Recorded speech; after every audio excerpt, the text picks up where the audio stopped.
Ladies and gentlemen, welcome to the Open Bar Review. We're here live at Riprock's. It's the late-era grunge expert Paul Wedding. With me as always is Leopold Knopp. And this week we will be reviewing the latest Pixar classic, Sully. Sully is about Chesley Sullenberger, the pilot who ditched a commercial airliner in the Hudson Bay. He flew into a flock of geese, lost both engines at 3,000 feet, completely unprecedented, over New York City, so a lot of people stood to die. And instead of trying to get back to the runways, which would have been a mistake, he ditched it into the Hudson Bay. And everybody survived, and he's immediately considered a hero. This movie is about the investigation into what went wrong, but it's mostly made up.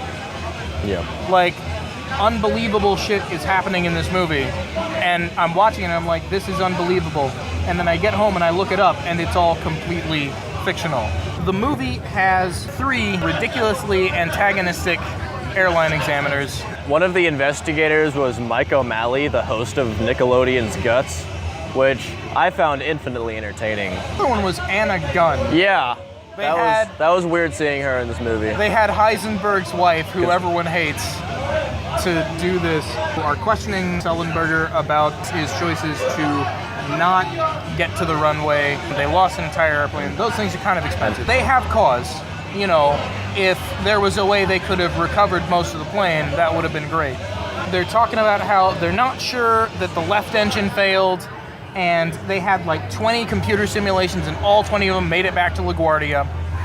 And then they have a couple human simulations, and they took like 17 tries to get the turn right, and they tried to hide the fact that they took 17 tries.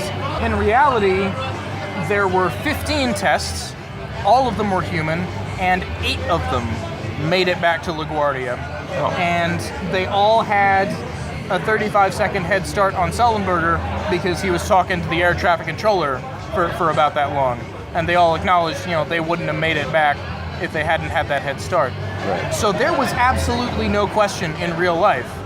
Sullenberger made the completely correct decision. He saved all those people's lives. Even if everything that happened in this movie was how it actually happened, this is still a fucking terrible movie. There is no such thing as a bad story, only stories that are poorly told. Sure. And this is a very poorly told story. Absolutely. You mentioned how he wonders if he's really a hero. That's probably more than half of the conflict in this movie, is him wondering this while either walking through the streets of New York while nothing's happening, or some ridiculous fucking flashback scene is happening. And let's look at that fucking train wreck of a fucking plane crash scene they had. That they went through like 10 times. The climax of this movie is the audience watching people watch a simulation of a plane crash that we just saw. And they go over that simulation at least like 4 times. These investigators are fucking morons too. They're getting vital information.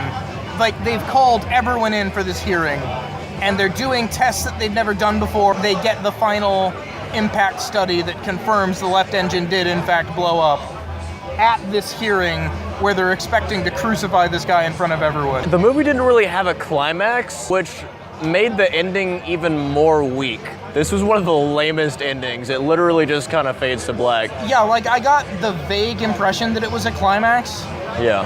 But I was like, this is not a climax. Like, they just skipped the whole resolution. It's just, the climax happens and the movie cuts off. There was no resolution because there wasn't any fucking conflict. They released this September 9th. Yeah. This movie about an airplane flying low over New York City. They released this the weekend of the 15th anniversary of 9/11. Yeah. Whose fucking idea was that? Last call, Knopp, how many beers would you give Clint Eastwood for this movie? Absolutely fucking none. Yeah, I'm gonna have to agree with you. Clint Eastwood needs to hang it up because he forgot how to direct. I would need a lot of beers to get through this fucking movie, at least enough to make me pass out. I would need several beers to get through this. Yeah. This is a boring goddamn movie. Yeah, the most boring movie of the year. All right, Paul Wedding. Blair Witch. Yeah. Paul Wedding, Leopold Knopp, Sully, Riprock's. Cheers. Cheers.